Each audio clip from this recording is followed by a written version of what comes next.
Yeah, look, disappointed last week, but we're up against a quality side this week. A side that's sitting well and truly in the eight, and these are the type of teams that we need to start beating. We're looking forward to the challenge of beating a team that's sitting above us, and St Kilda to provide that opportunity. How are you feeling about last week? Now you've had a little extra time. Obviously, you spoke post match, but what do you think did go wrong? And was it a failed test? I guess, as some people have termed it.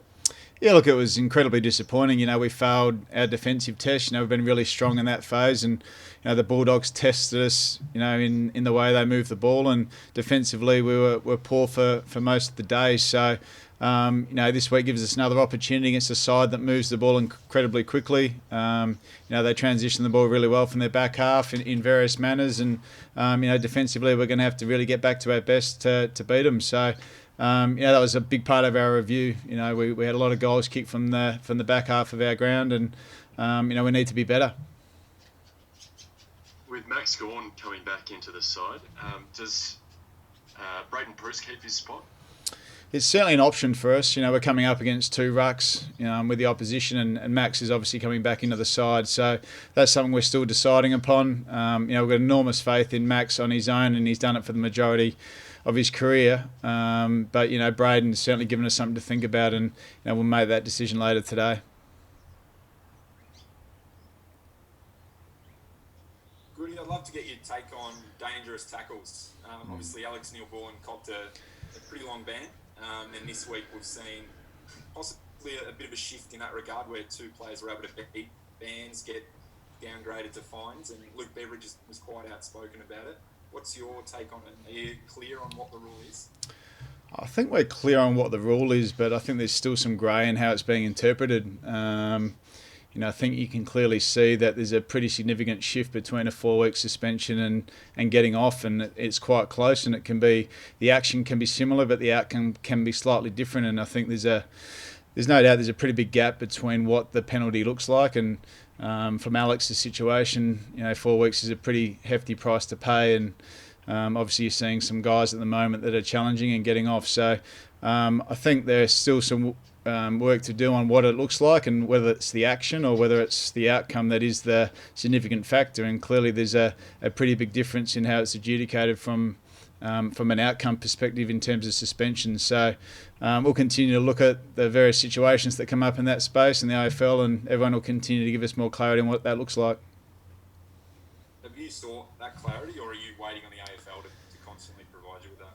Oh, look, I've got a player that's pretty disappointed, still sitting out a 4-week suspension, that continuing to ask for his own clarity. So we'll continue to try and get that for him, and as I said, it's something that you just got to look at from case by case and see what's being dealt out there in the AFL. I think no one would really know exactly what the action compared to the outcome looks like.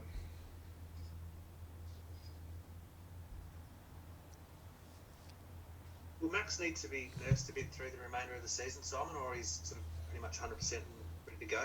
He's 100%. He's ready to go. He can't wait to leave the club. It's an important period of our season. We believe we can go after finals, and tomorrow night's that first step. We put ourselves in a position to have a really crack at it, and our destiny's in our own hands. And Max wants to lead this footy club. He's freshened up. He's got his body right, and he's ready to go. And Jonesy's back as well? Yeah, Jonesy's back. He was a little bit tight in that quad, obviously, pre-game last week, and we didn't take a risk. But he's trained fully this week, got through everything he needed to get through, and he'll play as well. Do you think you need to win all your remaining games to make the 8, or you can perhaps afford to drop one? Well, I haven't done the maths on it exactly, but from what I can gather, 9 or 10 wins will get you in. So it's 4 or 5. We know that it's a really tight competition. There's a lot of teams vying for those spots. So we get to control our destiny. We play a team above us on the ladder this week. That's all we can really look at. It's time as a footy club that we really stand up and perform well against some of the really strong teams. And St Kilda are a strong footy club, and we want to put on a really good performance in the Northern Territory on our home ground. You sound like you're embracing almost that virtual elimination final atmosphere. Is that something you're talking to the players about, that it's on the line every week from now on if you do want to get back to finals?